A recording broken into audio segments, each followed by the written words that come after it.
Congressman Jimmy Panetta from California. Congressman Panetta, thank you so much for your time. Thank you for having me. It's great to be here at the 2024 Democratic National Convention, let me tell you. How are you enjoying the convention? This is the fourth day. There's been like a crescendo of energies. How are you feeling the ambience today? And that's exactly it. You're definitely feeling a amount of energy that you really haven't experienced, especially recently.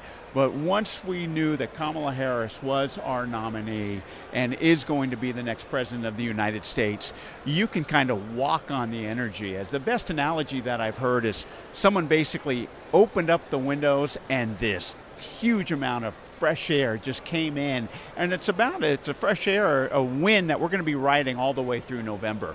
You can sense it tonight, and you're going to sense it going forward as well. And Congressman, do you feel that wave will also be felt down the ballot in Senate races and Congress races? You're seeing it right now, hands down.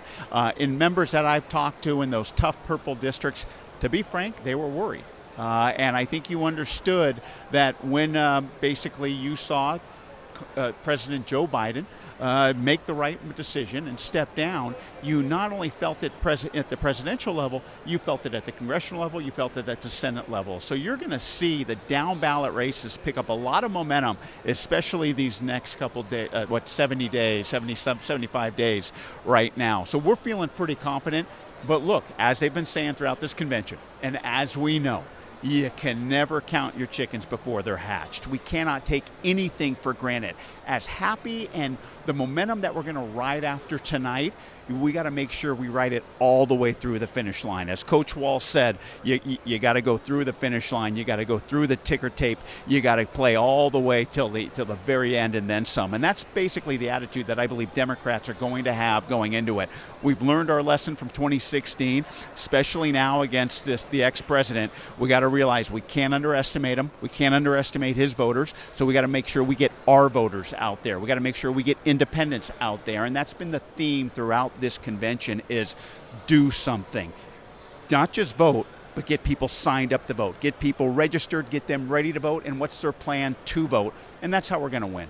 And Congressman, you mentioned something very critical in this elections, independent voters. Tonight we're going to hear from candidate Harris. What do you expect to hear from her policy-wise that would move the needle for independents? Yeah, I think what you're going to see is a good conversation. Obviously, politically, she's going to hit the political points. But policy-wise, she's going to continue to talk about what's necessary on the domestic front.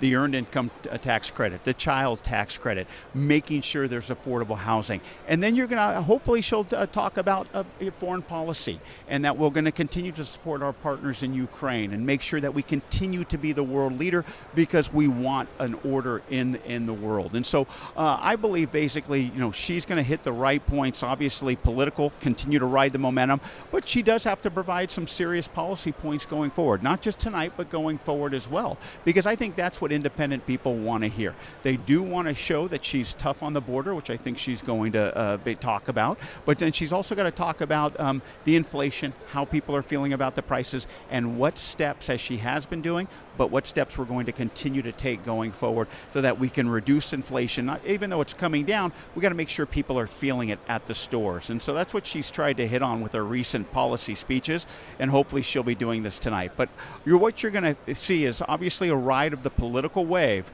but she's got to start working in the policies that are going to affect people's kitchen table issues, and I think we're going to start talking about that tonight.